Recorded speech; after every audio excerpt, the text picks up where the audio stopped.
Hey, Max Malone Ford again, and I have yet another problem. I got too many dump trucks on my lot. Tell you what, you wouldn't even believe that one of these is used. Can't even tell.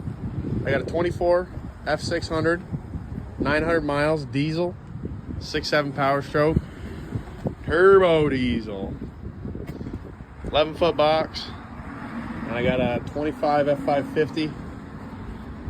Single cab, obviously, on both. Another 11-foot box. Yeah, definitely metal down there. Tell you what, this F-600, obviously carpet delete. And we got the nice seats. We're looking at a little over 83,000 this one. And then 77 for only 900 miles on a diesel. The diesel is cheaper than our gas right now. Make it make sense.